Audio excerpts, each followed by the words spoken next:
¿qué tal? Muy buenas tardes, bienvenidos a la entrevista. Está con ustedes Carla Jarada. Como cada sábado los acompañamos con un nuevo personaje para desdecir de alguna manera su personalidad y conocer un poquito más de ellos. En esta oportunidad estamos con un campeón, con un maestro. Él desde muy pequeño empezó los trucos de lo que es el ajedrez. ¿Ya lo van sacando? Bueno, empezó desde pequeño en su querida Camaná, y cuando sus padres le dijeron por una cuestión de dinero que ya no podía seguir con ese hobby que lo atraía tanto, él dijo: no, yo sí puedo, y caminaba desde Camaná hasta Arequipa para enfrentarse a cualquier torneo. Ese ímpetu lo llevó a ser uno de los grandes campeones mundiales. Hoy con nosotros, Julio Granda.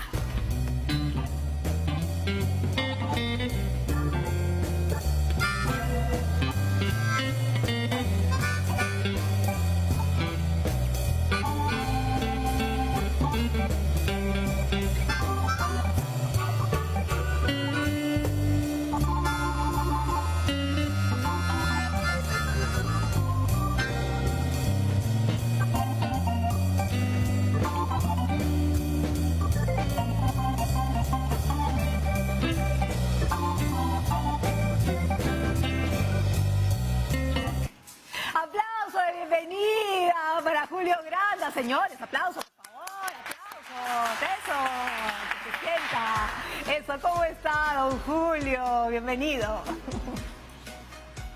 Sí, la verdad que contento de ver tantas fotos que traen bonitos recuerdos, así que gracias por ello. No, gracias a usted por estar con nosotros, pero empecemos rápidamente. Usted viene de Camaná, de una ciudad digamos, costera, pero desde muy chiquito, desde los 5 años, sabemos que empezó a descubrir los secretos del ajedrez antes inclusive de aprender a leer. ¿Eso es cierto? Efectivamente, yo tenía 5 años cuando mi padre, el año 72, a raíz de un famoso match entre un norteamericano que era el retador y el campeón soviético Boris Spassky, jugaron la final del campeonato mundial y que terminó ganando Bobby Fischer, el norteamericano, y mi padre, que había dejado el ajedrez, se acordó, y justo en ese contexto compró un tablero, le enseñó a mis hermanos mayores, pensando de que yo no estaba apto para aprender, justamente porque no sabía ni leer ni escribir. Ajá. Pero me llamó también la atención, aprendí a la par de mis hermanos, y poco a poco empezamos a jugar, a aprender los primeros movimientos. Había un pequeño detalle, que a mí no me gustaba perder, ¿no? Y eso creo que marcó la diferencia. Empecé a ganarle a mis hermanos y luego empecé a viajar a Arequipa, luego a Lima, y luego ya cuando A ver, pero empecé a destacar a nivel nacional empezaron a enviar al extranjero. Pero ¿cómo Ahí es empezó eso la historia. que no le gustaba, no le gustaba perder? A ver, cuéntenos un poco cómo manejaba y cómo aprendió a manejar el tema de no saber perder, porque, digamos, al principio lo ganaba todo, es cierto, pero hay momentos en que uno pierde también, ¿no? No, en el deporte es inevitable perder, y uno tiene que aprender a digerir la derrota porque es parte del juego, ¿no? Pero lo que pasa es que, aparte que no me era grato perder, había una burla añadida, sobre todo a mi hermano mayor, que cuando me ganaba se burlaba y yo lo perseguía, pero vivimos en el campo. Suerte de él que vivimos en el campo, porque le tenía unas ganas, pero él se escabullía. Pero eso me hizo bien porque, como no podía desfogar mi rabia de perder y sobre todo sus burlas, entonces yo me ponía a pensar dónde me había equivocado. Entonces, sin querer, desarrollé una especie de higiene mental, y eso me ayudó evidentemente a superar a mis hermanos primeramente, y luego más adelante me ayudó también en mi vida ajedrecística para poder seguir avanzando y llegar pues a gran maestro. ¿En qué momento su mamá le dice: hijito, consíguete otro pasatiempo porque de verdad ya no podemos ayudarte, no podemos, digamos, solventar el hecho de llevarte a los campeonatos hasta Arequipa? ¿Cómo fue esa situación? En realidad fue mi padre. No, mi padre, pues, mis padres vivían de la agricultura, nosotros vivíamos en el campo, y parece que en algún momento hubo una mala cosecha, y claro, no eran gastos fuertes, pero eran gastos, digamos, continuos, ¿no? Porque todos los fines de semana yo tenía que viajar en un carro que me recogía de casa, me llevaba donde una familia en Arequipa, y los domingos Por la tarde yo llegaba a Camaná en la noche y claro, eran gastos sostenidos y claro, mi padre en un momento dice, este muchacho me está acarreando muchos gastos, ¿para qué qué voy a ganar yo con esto, no? Entonces a mí me afectó bastante y me quejé donde mi madre, ¿no? Entonces, y le dije a mi madre, ¿no? Le dije, mira, dile a mi papá que si no me va a querer seguir pagando los gastos de Arequipa, yo me voy a pie. Y lo diría con tal convicción que mi padre se sorprendió y parece que vendió un toro, vendió ahí alguna res y ya pues otra vez me siguió apoyando, costeando los gastos a que yo siga compitiendo en Arequipa. Pero llegaste a caminar de Camaná hasta Arequipa para un torneo o llegaste a caminar determinados kilómetros hacia algún lugar para ir a un torneo? No, o sea, realmente estaba dispuesto, pero ojo, no son 180 kilómetros, ¿no? Para un niño pequeño no, claro, no es tan claro que sencillo. sí. Pero creo que él lo decía en serio, ¿no? Realmente, si mi padre no estaba dispuesto, yo era capaz de, claro, de escabullirme, irme caminando hasta donde pudiera llegar. Claro que sí. Ahora, luego ganaste todo en Arequipa, lo ganaste todo, incluso hasta finalmente ganar el título mundial categoría infantil en México, ¿no es cierto?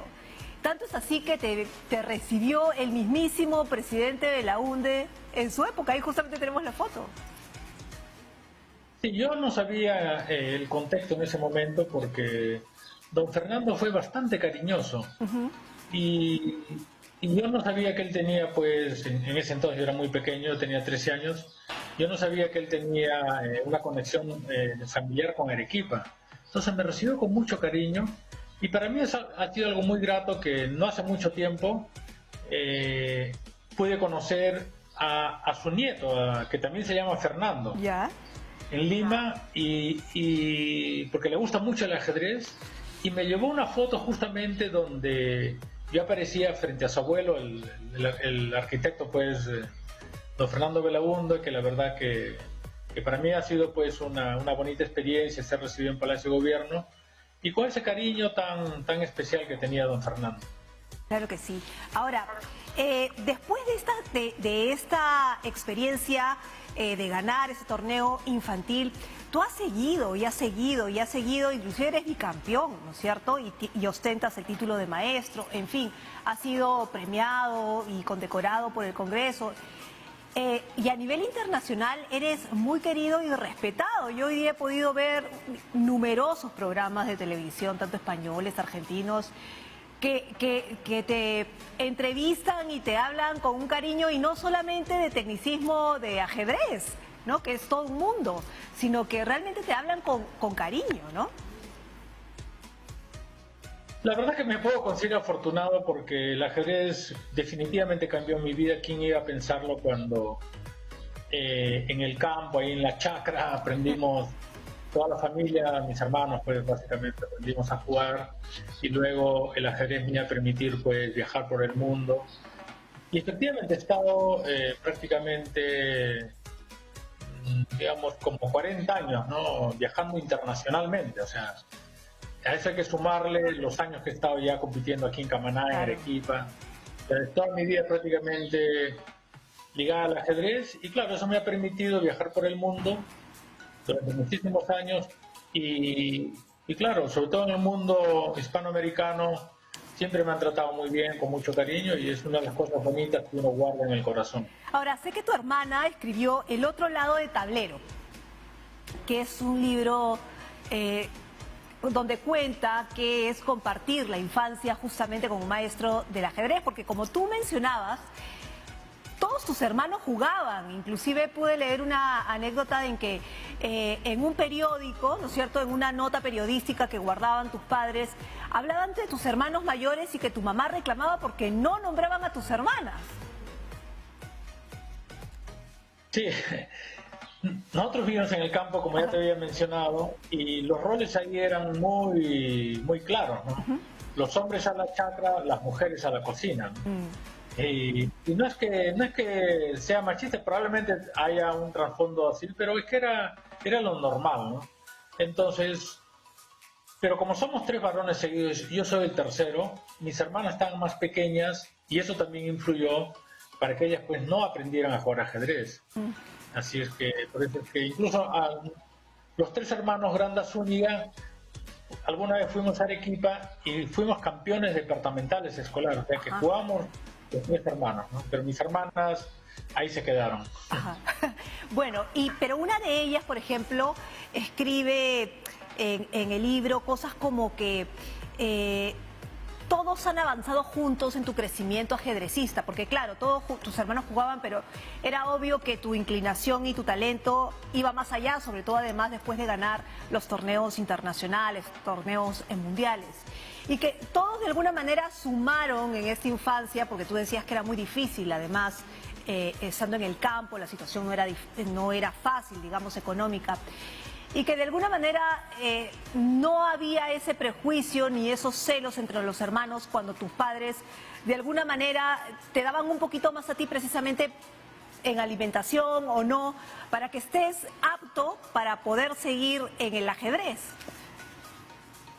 Sí, la verdad que eso era un poco incómodo porque siendo tantos hermanos, somos 7 en total, lamentablemente mi hermano, el segundo ha fallecido. Justo este año es una noticia muy triste, que me cuesta todavía asimilar, pero así es la vida lamentablemente.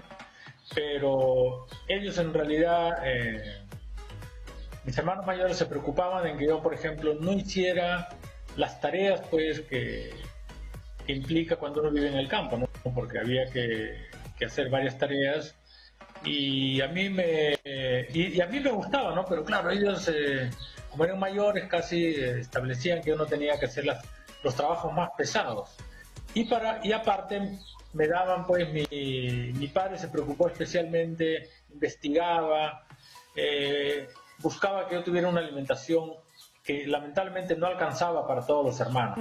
Entonces algunas veces mi madre tenía que darme escondidas algún suplemento, pero en general comíamos bien porque nosotros vivíamos en el campo y si bien no había pues incluso algunos servicios básicos, pero sí había cantidad de comida. Camaná es un lugar privilegiado que en ese entonces lo era aún más porque no faltaba la comida, así que en ese aspecto la verdad que tuvimos una infancia bastante feliz y eso todo está retratado efectivamente en el libro que ha escrito mi hermana Soy Estela al otro lado del tablero. Sí, es bastante interesante, Julio, pero aquí hay como que toda una duda, porque algunos acá quieren quieren hacer intento de jugar ajedrez, ¿no? Pero bueno, en fin, se hace lo que se puede, bueno.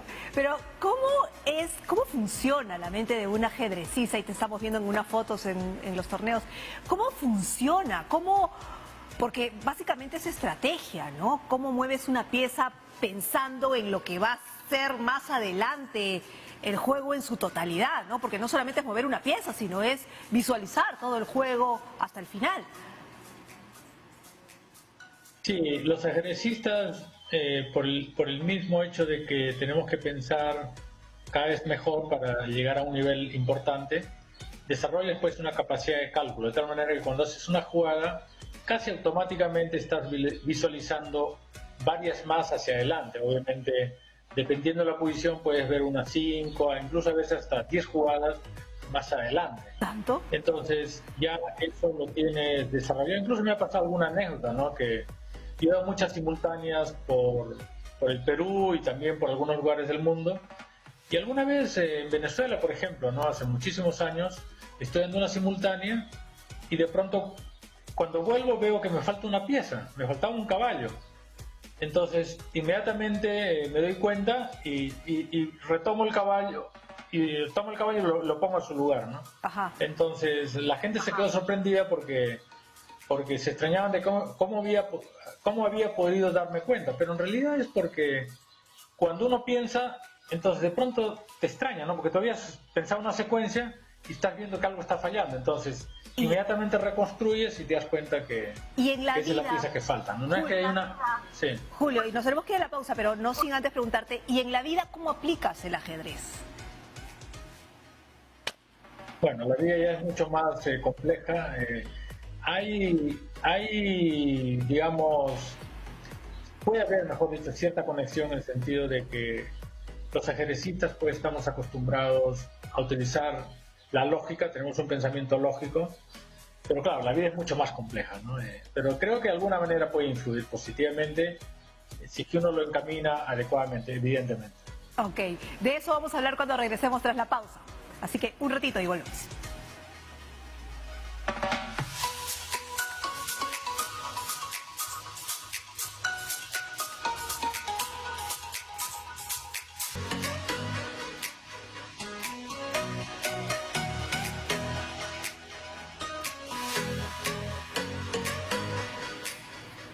Muy bien, seguimos conversando entonces con el maestro Julio Granda y nos estaba contando que cómo podríamos aplicar el ajedrez en la vida, pero antes de pasar a eso yo quería preguntarle por Magnus Carlsen, porque él obviamente es pieza fundamental del mundo del ajedrez, es una de las figuras más importantes de alguna manera, y ustedes han jugado juntos, ¿no es cierto? Alguna vez tú mencionaste que si hubieras nacido en Noruega tal vez o en otro país, tal vez hubieras llegado a ser el número 1 en el mundo. ¿Sigues pensando igual? No, creo que no he comentado eso. Alguien tal vez lo ha hecho.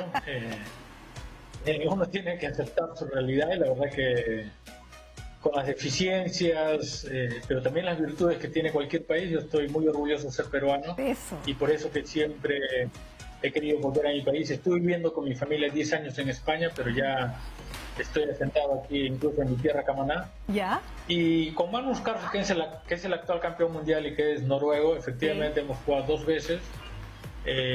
Solo he ganado experiencia porque realmente es un jugador muy fuerte, que incluso se puede considerar que es el jugador que juega el mejor ajedrez de toda la historia, el que juega más perfecto.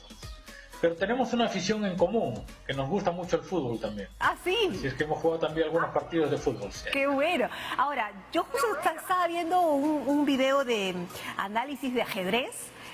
Es un mundo el ajedrez, ¿ah? Realmente estaba viendo un video de análisis justamente de esa partida con Magnus. Y el español que analizaba la partida decía, que por cierto era tu fan número 1 creo, decía que no podía entender por qué habías dejado el tema ahí, por qué solamente te habías defendido y habías perdido tu caballo y qué sé yo. ¿Qué depende? ¿De qué depende? ¿El estado de ánimo? ¿La técnica? ¿De qué depende una partida de ajedrez? En realidad son pequeños detalles. Un campeón de ese nivel tiene una preparación muy cuidada, muy esmerada, porque no solamente es su gran capacidad y su gran talento, sino también todo el equipo que tiene detrás y también las más modernas computadoras, ¿no? Entonces, su preparación suele ser superior al resto, ¿no? Aunque la élite del ajedrez puede ser que tenga una preparación parecida, que no es mi caso, ¿no? Yo siempre me he acostumbrado a jugar de una manera un tanto empírica. Y claro, cuando te enfrentas a un jugador de ese nivel, no tienes la consistencia para hacerle frente, más aún cuando llevas las piezas negras. En ambas partidas yo llevo las piezas negras y claro, si no sales bien de la apertura, incluso creo que saliendo bien de la apertura vas a tener siempre problemas, porque por algo él tiene esa jerarquía. Pero esa partida, que fue el 2017, en una pequeña isla entre Irlanda e Inglaterra, Isle of Man, él con blancas pues sacó una ventaja en la apertura, yo estuve presionado, cometí pequeños errores y luego él me hace una combinación donde gana un peón. Entonces pasaron algunas jugaditas más, pero ya yo no tenía ninguna esperanza, ¿no? Pero ¿qué pasa? De que ahora prácticamente las partidas que se siguen por internet, en vivo de los torneos que se juegan, están pues los módulos de análisis, las computadoras. Entonces las computadoras dan un veredicto que a veces tú puedes decir, no, pero si la computadora dice que no hay tanta ventaja, pues debe seguir jugando, ¿no? Pero yo valoré de que, aparte del peón de menos que tenía, que a ese nivel es bastante, no tenía ninguna posibilidad de contrajuego. Así que era una muerte lenta, inútil, entonces yo decidí abandonar y pienso que hice lo correcto y si bien hay gente que critica, pues uno tiene también tener esa tolerancia pues a lo que la gente opina. Así ok, Julio, pero... No hay más vuelta que dar. Julio, ¿cómo es tu trabajo ahora con los chicos? Porque de alguna manera antes de irnos a la pausa hablábamos de cómo te sirve el ajedrez en la vida y cómo le pueden servir a los chicos, a los más chicos para crear una disciplina, para creer en algo más adelante. Yo creo que el ajedrez en general, al ser un juego lógico que te ayuda a pensar de una manera lógica, porque no está condicionado al azar, tú tienes que tratar de hacer las mejores jugadas y si cometes errores que son inevitables, tienes que pagar las consecuencias de ello. Entonces, eso es importante, ¿no? Pero también es importante saber que tienes un rival al frente al que tienes que respetar, ¿no? ¿Cómo hacer que no sea aburrido, no? Porque claro, tiene que pensar, tiene que concentrarse y los niños a veces es bien difícil que se concentren. ¿Cómo hacemos para que se concentren y le encuentren la gracia al ajedrez? Porque lo que tú dices es bien interesante, el respeto por la persona con la que uno está jugando, ¿no es cierto? La disciplina, todo eso son reglas básicas de la vida, o sea, aplicadas a la vida puede ser muy interesante. Sí, o sea, yo creo que una buena edad para incentivar a un niño es, por ejemplo, entre 4 o 6 años, porque efectivamente ahora con toda la competencia que hay de videojuegos y todo lo que hay por internet, un niño evidentemente se puede sentir más atraído por cosas más rápidas, más directas, ¿no? El ajedrez es una pausa, el ajedrez implica pensar, es mucho más sosegado, pero yo creo que va a haber niños que se van a sentir atraídos, pero tiene que haber también una sutileza por parte de los padres en no forzarlo, ¿no? Tiene que ser de una manera sutil, porque a veces yo veo de padres que quieren que sus hijos aprendan, pero más es el entusiasmo de los padres que de los propios niños. Entonces el niño también tiene que tener una motivación, tiene que gustarle, y si le gusta realmente creo que es una herramienta muy útil que les puede ayudar en muchos aspectos de la vida. Muy bien, Julio, muchísimas gracias por haber estado con nosotros. Nos hemos quedado con las ganas de seguir conversando, pero la última pregunta. Tú has mencionado justamente que a los 4, 5 años, ¿no? ¿A qué edad uno se puede dar cuenta también que el niño no quiere? Pues, no, si no quiere, no quiere y no hay que obligarlo. Sí, eso es relativo, ¿no? Pero si un niño a una corta edad no le gusta el ajedrez, evidentemente no hay que tomarlo como algo definitivo, se puede intentar más adelante, pero casi en un porcentaje importante, generalmente el niño muestra un interés, ¿no? Entonces, si es que muestra ese interés, hay que canalizarlo adecuadamente y que no se condicione a los resultados, ¿no? Que vea que el ajedrez, al margen de los resultados, le va a ayudar en su vida, ¿no? Aprovecho esta coyuntura para recomendar a la gente, por favor, que vean esta serie que está teniendo bastante audiencia en internet, Gambito de Dama, de Netflix. Es una serie que está teniendo buen impacto en el mundo, y creo que para que la gente tenga una idea más amplia de cómo es el ajedrez, creo que esta serie es... Aunque hay algunos tópicos que no concuerdan. Pero además habla de las mujeres en el ajedrez, ¿no? Que muy poco se habla de eso, o poco apoyo han recibido, ¿no? Sí, ese es otro tema, pero creo que ha hecho bien Netflix en poner de protagonista a una mujer, y eso también que influye, ¿no? Para que más chicas jueguen al ajedrez, porque el ajedrez tiene algo, ¿no? De que es una actividad de las más democráticas que existe, porque lo puede jugar un niño de 5 años, de 4 años, como una persona muy mayor, lo pueden jugar hasta invidentes. Eso es cierto. Entonces es un juego integrador que creo que vale la pena promocionar. Muy bien, muchísimas gracias, Julio. Un gusto poder escucharte, conocerte y sobre todo saber cómo fueron tus inicios, parte de tu historia muy linda además, y entender de por qué te has convertido en lo que te has convertido en el maestro que eres en el ajedrez. Muchísimas gracias. Muchísimas gracias, nos vemos, y muchísimas gracias a ustedes por haber estado allí con nosotros aprendiendo un poco del ajedrez.